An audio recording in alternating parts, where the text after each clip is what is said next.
you doing, guys? This is Eric from RuleTheWasteland.com, SecretOfTheInternet.com. This video is about my review of the movie John Wick 2. There will be spoilers in this, so you know, if you haven't seen it yet and you don't want to know anything that happens in the movie, you should probably turn off this video right now because I will be talking about different things that happen in the movie. If you guys haven't seen the first John Wick movie, I definitely recommend it. It was kind of a low-budget cult classic that kind of came in under the radar, impressed a lot of people, really badass. Had a really cool display of like tactical movement, gun usage, martial arts, things like that. Obviously a little bit unrealistic because it is a movie, but pretty cool portrayal of a lot of the like weapon skills and things like that. And this movie is no different. Overall, I will say that it is very good. A little weak on the ending, but a worthy sequel. If you like the first one, you definitely will like this one as well. I'm predicting, at least I liked it.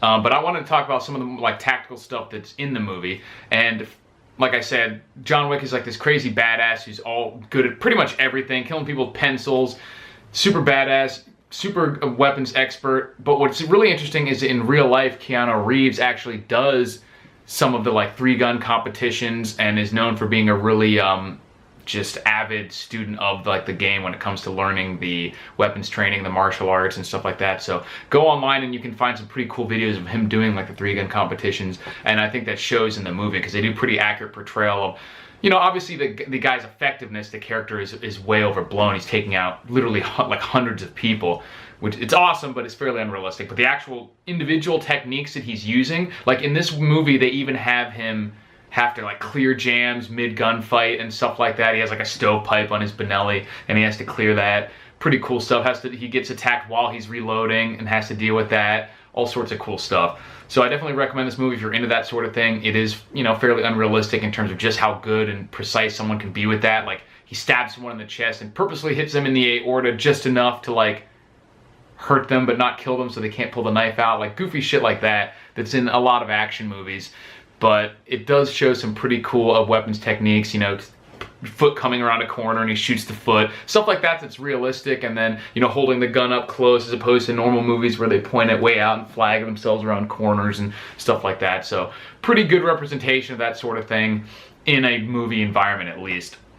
One of the things that I also thought was funny in this movie in particular was that they mention a Kimber 1911, and they really give them a hard time in the movie about only carrying 7 rounds because it is a single stack 1911, which is not specific to Kimber. Any single stack 1911 is going to hold fewer rounds. And for those of you who don't know, I actually do have a Kimber 1911. This is a 3-inch ultra carry, locked and loaded, ready to go, and keeping it right now in my Sneaky Pete holster. So it's funny because he has to get a gun from somebody in a time of need, and the guy gives him a Kimber 1911 that only has 7 rounds. And he's like, only 7 rounds? And they show him like running out and being all disgusted with it. But for those of you who don't know, you can get extended magazines. I believe this is a 10-rounder for the 1911s. And they probably even have ones longer than this, or larger than this for some 1911. I haven't checked.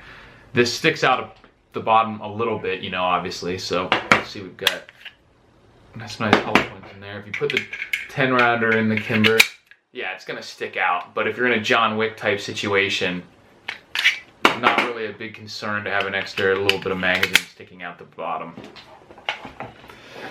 But still, when you compare that to something like a Glocks that can hold, you know, 15 or 17 rounds in some of them, or a Springfield XDM that I think holds 21 rounds or something, you know, 10 even isn't that much, but it was funny that they specifically kind of like had that dig at them in the movie, which I thought was interesting. Obviously, it's definitely seemed like the guy who made the movie is a gun enthusiast who has fallen on the side of the double stack mag, like higher capacity 9mm weapons in terms of the higher power, lower capacity 45s, and he sort of used this movie to like prove his point. Like, oh, see, John Wick uses the double stack 9mm. He can't use a single stack 1911 when he has to fight 45 guys. And it's like, yeah, I mean, the point stands. They do hold more weapons, but most people are not going to be in a John Wick situation where you're going to need 700 bullets, let alone more than like 14 or something if you have a couple magazines of 45. So, very interesting movie. I like the different types of hand-to-hand combat situations that they show as well. sort of like Brazilian Jiu-Jitsu mixed with Krav Maga stuff. There's some real techniques in there when it comes to the martial arts and the weapons handling. Like I said, it's mixed with fiction in terms of how effective and just how badass you can be with some of this stuff. And you throw in things like a suit that is bulletproof even though it's no thicker than a normal suit, things like that that just aren't realistic. But overall, the movie's very good. One of the more realistic depictions of, you know, tactical movement, three-gun stuff, type stuff in a real-life situation.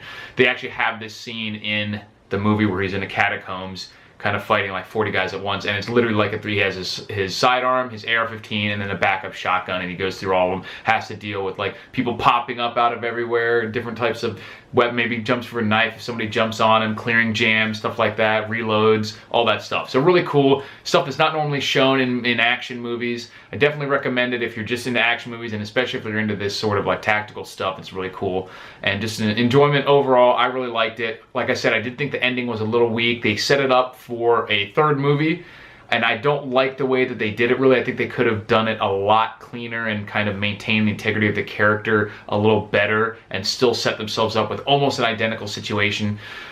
But, you know, I definitely liked it. So it's worth watching. I encourage you guys to check it out, and I will talk to you later.